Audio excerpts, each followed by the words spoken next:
Bruce. What, Jeannie? What did the wind turbine say when asked how it felt about renewable energy? What did it say? I'm a big fan.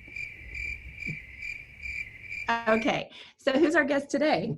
Our guest is Max Chang. Hey, Max. Hey, Bruce. Hey, Jeannie. I am talking about wind turbines today, but I'm going to talk about not onshore wind turbines, but offshore wind turbines, the ones that are being proposed sort of along the eastern seaboard. Okay, Cool. What's going on in this map? So the map shows all of the federal lease areas that have been approved, and some of them have already had leases sort of undertaken. So they basically show the distribution of where sort of offshore wind turbines are going to be coming into the United States. Right now, in terms of megawatts, there's 42 megawatts of offshore wind right now in the United States. And that's only just 7 turbines. 5 of them are off the coast of Rhode Island, off Block Island, and 2 are off the coast of Virginia. But in the next 15 years, we're talking about maybe 28,000 megawatts of offshore wind that might be coming in. If you take the average capacity of the turbines, which in the ones that are being built right now, they're 6 megawatts, and you talk about turbines that are being contemplated, 10, 12 megawatts, that's like, 2,300 turbines across the eastern seaboard in the next 15 or so years. So it's a lot, and it's coming. Will all those turbines fit in the footprint of the areas designated on the map, or would that go beyond these currently indicated areas? Actually, they should all fit in the lease areas. The lease areas are sort of hundreds of square miles, and each turbine is, they're large. The ones that are built now, they're about the height of Big Ben. So they're probably about, 330 some odd feet. And the ones that are being talked about are in the order of 800 feet tall. So it's a big jump. And are those heights measured to the hub? Those are from the ocean surface to the tip. So what do they look like from, for example, the beautiful beaches of Block Island? Great question, Jeannie. I think it depends on your viewpoint. Some people think they look beautiful and others not so much. The ones in Block Island, I understand, are pretty close to shore. From what I hear, they're great fishing spots. Like, people love to go fishing by them. The ones that were approved in Maryland, some of the towns are trying to push them as far away from the view shed as possible. So those are, I think, 9, 10 miles offshore, or even further off. The map that you're showing us has the lease areas offshore, and then it has the transmission grid. I think that's the transmission grid on the land. Is that right? Yes. What would you have us conclude from the grid part of that picture? I think that's a great question, Bruce. It's going to take a lot of work. It's going to take a lot of thinking to sort of connect 28,000 megawatts of offshore wind. In that same sort of eastern seaboard area, there's, I think, about 18,000 megawatts of nuclear. So you're talking about, in the next 15 years, putting sort of more capacity in offshore wind than the current nuclear plants. But granted, the nuclear plants are sort of like individual plants or a couple of plants, so they don't take a large footprint, but you're sort of talking a lot of renewable energy coming in. And do you have a sense of what types of generation resources this wind energy will be displacing when it comes online? I think it has the potential to displace a lot of current forms. Nuclear energy is sort of feeling threatened right now. New Jersey has passed sort of zero emission credits to sort of protect those existing units, but they're feeling threatened by offshore wind that's coming into New Jersey. The gas units certainly are going to be threatened if you're talking about offshore wind with capacity factors of upper 50s to low 60%. Most of that's going to be actually on peak, sort of like afternoons to early evening. So it's going to affect peaking units. So gas is going to be affected, existing fossil. This actually could pair well with solar because they actually may compete at the same time. So it's exciting and challenging. You may have already stated this, but what is the expected capacity factor of the proposed wind generation? It will depend on location, but the numbers I've seen are sort of in the mid 50s to 60%. So you mentioned how tall these are. Can you tell us more about that?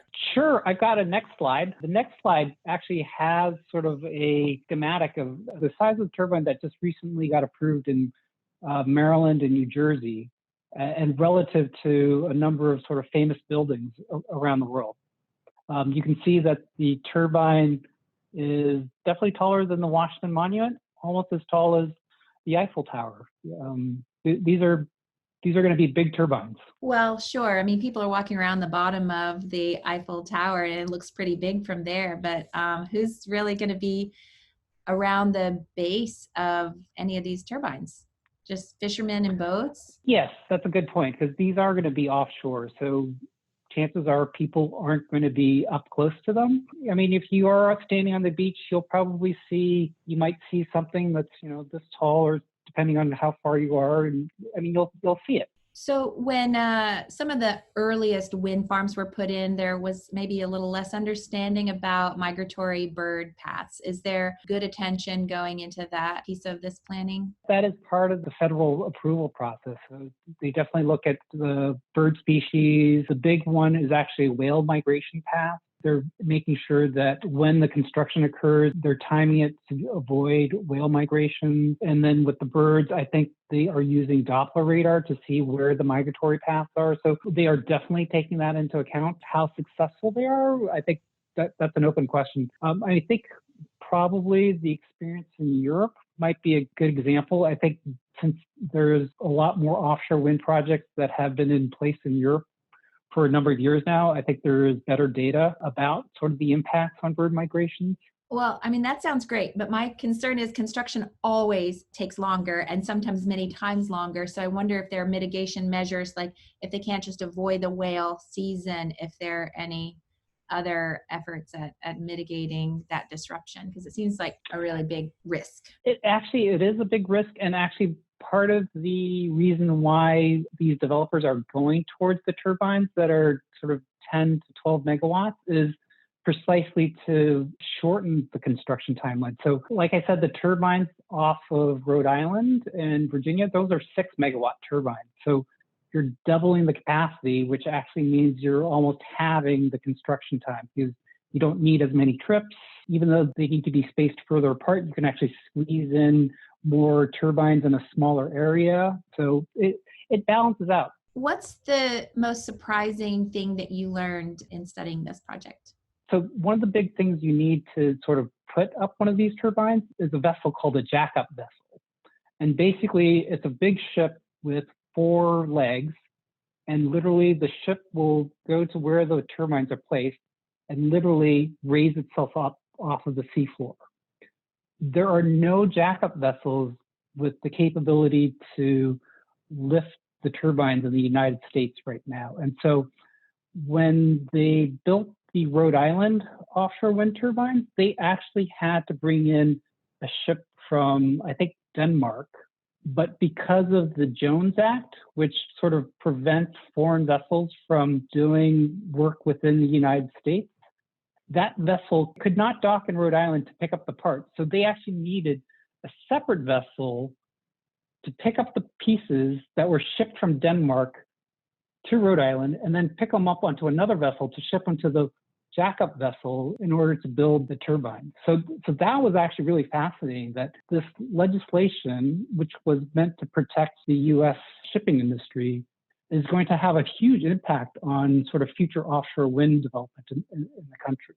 The other thing I'm taking from that story, Max, is that the wind turbine installation industry in America is going to have to scale up from nearly zero to a pretty significant scale over just the next, 5 or 10 years. Oh, absolutely. And even within the last 3 or 4 years, just going from 6 megawatt turbines to 10 to 12 to even now they're thinking about 15 megawatt turbines. I mean, in some ways, the United States is going to leapfrog Europe because they put in turbines that were 3 megawatts, 6 megawatts, 8 megawatts. We're going from basically 0 megawatts to 10 megawatts. And those are going to require much larger layouts in terms of port facilities, in terms of the vessels, even I think in Boston, there's a wind turbine blade test facility that tests wind turbine blades. When that facility was built, it was already obsolete. Like the new wind turbine blades are actually already longer than what the facility was built for. So the industry is moving quite rapidly. Yeah, we visited that facility. It was really fun. And they stick out, the blades stick out the end when they're testing. Yeah, that was a climbable field trip. It was great. Do you have any idea how much one of these jack-up vessels costs? These new, bigger jack-up vessels? And how can we invest in we should get a few hundred friends. Go in on I've been thinking about that too, personally. It's like, maybe we can pool our money together and come up with it. Well, and they've got to be bigger and better, so the costs are probably evolving. This is really fascinating, and it's exciting to think about the cutting edge of this already kind of novel industry, right? It's evolved so quickly, and it's very hopeful. Yeah. Thanks, Max. Thanks, Bruce. Thanks, Jeannie. Bye. Bye. Thanks for watching. This is Energy Nerd Show and Tell. It's the show that we want to watch, so we're thinking maybe some of you energy nerds want to watch it too.